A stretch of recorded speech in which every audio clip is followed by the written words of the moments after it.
పిల్లలు కావాలనే మీ కలను నెరవేర్చుకోండి. మొదటి కన్సల్టేషన్, మొదటి స్కానింగ్ ఉచితం. వివరాల కొరకు హెగ్డే ఫెర్టిలిటీని సంప్రదించండి. సో చాలా మంది మనీ మంత్ర క్లాసెస్ ఎప్పుడెప్పుడు ఎక్కడెక్కడ ఉంటాయని చెప్పేసి అడుగుతున్నారు కాబట్టి సో ఫస్ట్లీ మనీ మంత్ర క్లాసెస్ అయితే 29th డిసెంబర్ మాత్రం అనంతపూర్లో ఉంటుంది. 26th జనవరి 2025 విశాఖపట్నంలో ఉంటుంది. 2nd ఫిబ్రవరి 2025 తిరుపతిలో ఉంటుంది. అండ్ 9th ఫిబ్రవరి 2025 రాజమండ్రిలో ఉంటుంది. అండ్ దాంతోపాటు 16th ఫిబ్రవరి 2025 బెంగళూరులో ఉంటుంది. అండ్ 2nd మార్చ్ 2025 విజయవాడలో ఉంటుంది. సో ఇప్పటి వరకు అనౌన్స్ చేసినటువంటి క్లాసెస్ ఎన్రోల్ చేసుకోవాలి అనుకున్నటువంటి వాళ్ళు వెంటనే స్క్రీన్ మీద కనిపిస్తున్న నెంబర్కి సంప్రదించండి. నమస్కారం అండి, డాక్టర్ శ్రీ ఆచార్య అనంతకృష్ణ స్వామి గారు. నమస్కారం. మనీ మంత్ర 691వ ఎపిసోడ్. చాలా మంది అప్పుల ఊబిలో బాగా ఇరుక్కుపోయి ఉంటుంటారు. మనిషికి ఊపిరాడదు. ఏ విధంగా ఉంటుందంటే కొన్నిసార్లు జీవితం మీద విరక్తి వచ్చి వదిలేసి వెళ్ళిపోదాము, సూసైడ్ వరకు వెళ్ళిపోతాం. చాలా మంది వస్తారు. దాని నుంచి బయటపడడం ఎలా అంటారు? మనం మనీ మంత్ర సబ్జెక్ట్ ఏం చెప్తుంది? మనం మనీ మంత్ర క్లాస్కి వచ్చిన తర్వాత చాలా మంది అప్పులు వచ్చి బయటపడ్డారు. బాగా సంపాదించారు. చూసాను నేను అది. నేను ఎక్స్పీరియన్స్ చేశాను అది లైవ్ లో. బాగా సంపాదించారు. ఇక్కడ ఏం జరుగుతుందంటే ఫస్ట్ అప్పు ఎవరు చేయాలని కావాలని చేయడం. నాకు తెలిసి నా అప్పు ఎక్కడి నుంచి స్టార్ట్ అయిందంటే 5 రూపాయల నుంచి అప్పు స్టార్ట్ అయింది. 5 రూపాయల నుండి. అసలు అప్పు చేయను అనుకున్నాను. నేను అప్పుడు టీనేజ్, నాకు అంత ఎక్కువ తెలీదు. ఏదో అవసరం పడి మా ఫ్రెండ్ దగ్గర ఒక 5 రూపాయలు అప్పు తీసుకోవాల్సి వచ్చింది. అది వినడానికి సిల్లీగా ఉంటుంది. అప్పట్లో 5 రూపాయలు అనేది మనకు 500తో సమానం.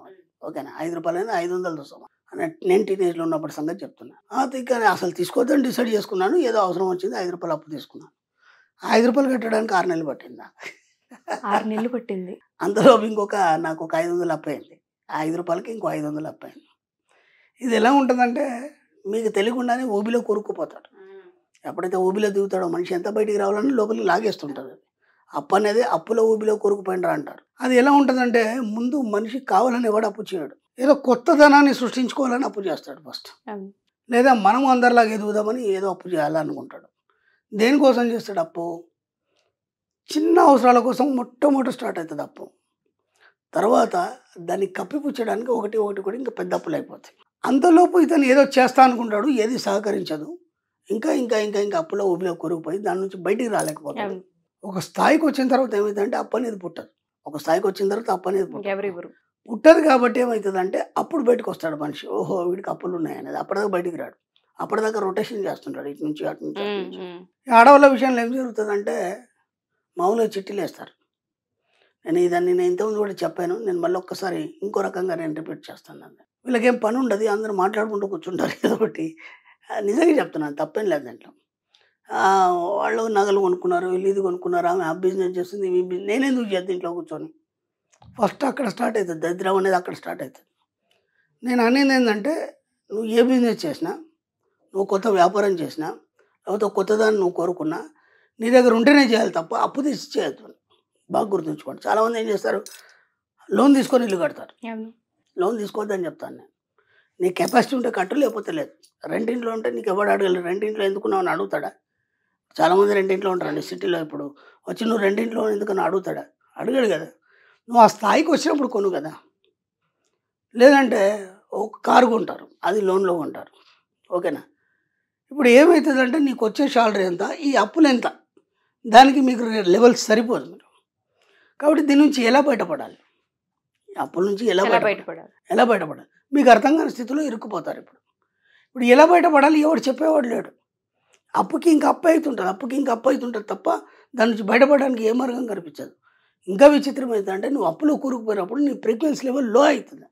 కాబట్టి నువ్వు ఉన్నతంగా ఆలోచించలేవు. ఉన్నతంగా ఆలోచిస్తే ఉన్నతమైన ఆలోచనలు వచ్చి నీకు ఒక దారి దొరుకుతుంది. కానీ నువ్వు అప్పుల నుంచి ఎలా బయటపడాలి, వీటిని ఎలా తీర్చాలని ఆలోచిస్తావు తప్ప ఇంతకు మించి నేను ఇంకేమైనా చేస్తానని ఆలోచించాను. మనకి ఎట్లా అంటే 5 లక్షల అప్పు ఉంది, 10 లక్షల గురించి నువ్వు ఆలోచించవు. ఎక్కడ కూడా 10 లక్షల గురించి ఆలోచించాం మనం. ఈ 5 లక్షల అప్పుని ఎలా కట్టాలని ఆలోచిస్తాం. ఇక్కడ చిన్న ఎగ్జాంపుల్ చెప్తాను. ఓ రైతు ఉండమ్మా, పొలం వేసాడు. పొలం వేసినప్పుడు ఎన్నో కలుపు మొక్కలు వస్తాయి. ఆయన కలుపు మొక్కల గురించి ఆలోచించాడు. పొలం ఎలా ఎదుగుతుంది, రేపు ఎదిగిన తర్వాత ఎంత పంట వస్తుంది, దానికి నేను పెట్టిన పెట్టుబడికి నేను ఎంత సంపాదిస్తానే ఆలోచన ఉంటుంది తప్ప కలుపు మొక్కల గురించి ఆలోచన ఉంటుంది. ఒకవేళ కలుపు మొక్కల ఆలోచన వచ్చినా వాటిని ఎమ్మటెమ్మటే పీకేస్తాడు. లేదా దానికి సంబంధించి ఆ గడ్డికి సంబంధించినటువంటి ఏదో మందు వేస్తాడు, లేదంటే దాన్ని పీకేయడం ఏదో ఒకటి చేస్తాడు తప్ప మనం ఏం చేస్తున్నాం, ఈ కలుపు మొక్క ఈ పంటను ఎలా తింటుందని ఆలోచిస్తున్నాం తప్ప పంట గురించి ఆలోచిస్తున్నాం. అర్థమైందా? కాబట్టి నీకు ఎంత డెవలప్మెంట్ అవుతుంది, నువ్వు ఎంత పంట నీ చేతికి వస్తుంది, నువ్వు ఎప్పుడైతే ఆలోచిస్తావో అప్పుడు నీ అప్పు అనేది ఈజీగా పోతుంది. అప్పు గురించి ఆలోచిస్తే ఇంకా అప్పు అవుతుంది. ఇది బాగా గుర్తుంచుకోండి. అప్పు గురించి ఆలోచించడం అనేది ముందు మానేయండి. మానేసి పంట గురించి ఆలోచించండి. మీరు ఎంత ఉన్నతంగా సంపాదిస్తారు, ఎంత సంపాదిస్తారు, ఎలా సంపాదిస్తారు, దీనికి ఇంకేం చేయాలి, మళ్ళీ ఇంకేం చేయాలనే ఉద్దేశంలో మళ్ళీ అప్పు తెచ్చిపెట్టడం కాదు. కేవలం మీ ఆలోచన ద్వారా సంపాదించేది. అంటే మన సబ్జెక్ట్లో ఏం చేస్తామంటే హార్డ్ వర్క్ చేయం, స్మార్ట్ వర్క్ చేస్తాం. అర్థమైంది? స్మార్ట్ వర్క్ ద్వారా మనం సంపాదిస్తాం. ఇప్పుడు మనకి ఓలా ట్యాక్సీ ఉంది, ఇట్లాంటి ఊబర్ ఉంది. వాళ్ళకి సొంత కార్లు ఏం లేవు, వాళ్ళేం పెట్టుబడులు పెట్టలేదు. కార్లు ఉన్న వాడికి వీళ్ళు బిజినెస్ ఇచ్చారు, మధ్యలో వీడు కమిషన్ తీసుకుంటున్నాడు. ఇక్కడ పెట్టుబడి ఏం లేదు. వీడి ఆలోచన విధానం అంటే స్మార్ట్ వర్క్ చేసింది. ఇలా స్మార్ట్ వర్క్ మీరు ఏం చేయాలో ఆలోచించండి వీలైనంత మట్టుకి. అంటే మీ ఇంట్లో కూర్చొని చేస్తారా, ఇంకేమైనా చేస్తారా, ఆలోచించినప్పుడే మీకు ఒక ఐడియా అనేది వస్తుంది. ఆలోచించినంత మట్టుకు ఏది ఐడియా రాదు. కానీ మీరేం ఆలోచిస్తున్నారంటే ఈ అప్పులు ఎలా తీర్చాలని ఆలోచిస్తున్నారు. కాబట్టి అప్పులు ఎలా చేయాలని ఆలోచనలు వస్తాయి తప్ప ఏనాడు కూడా మీరు దాని నుంచి బయటపడి ఉన్నతంగా సంపాదించాలనే ఆలోచనలు రావు. కాబట్టి కలుపు మొక్కల గురించి ఆలోచించకండి, పంట గురించి ఆలోచించింది. మీరు లాస్ట్ టైం కూడా ఒక ఎగ్జాంపుల్ చెప్పారు, నాకు అది బాగా గుర్తుంది. ఒక రైతు పంట వేసేటప్పుడు విత్తనం భూమిలో పెట్టిన తర్వాత నమ్మకంతో వదిలేస్తాడు. మొలకొస్తుందా లేదా అదే నమ్మకం విశ్వం మీద పెట్టి మనం గనక జీవితాన్ని ముందుకు తీసుకెళ్ళగలిగితే ఈ అప్పుల ఊబి నుంచి అయినా సరే, లేదంటే నెగిటివ్ ఎనర్జీ నుంచి అయినా సరే బయటికి రాగలమన్న ఆ దృఢ సంకల్పం అనేది ఉంటుంది. నో వర్డ్స్, నాకు బాగా కనెక్ట్ అయింది ఇది. నేను ఇమీడియట్గా రాసుకుంటాను నా నోట్బుక్లో కూడా. ఎపిసోడ్ ఎవరైతే చూస్తూ ఉన్నారో, రైతు, పంట, కలుపు మొక్క, ఇదే మన జీవితం. అందరూ రాసుకోండి. ఎపిసోడ్ని 4-5 సార్లు రిపీట్ చేసి చూడండి. ఇందులో మీకు చాలా అర్థమవుతూ ఉంటుంది, చాలా డీప్ మీనింగ్ ఉంటుంది. Thank you sir, thank you so much. Thank you.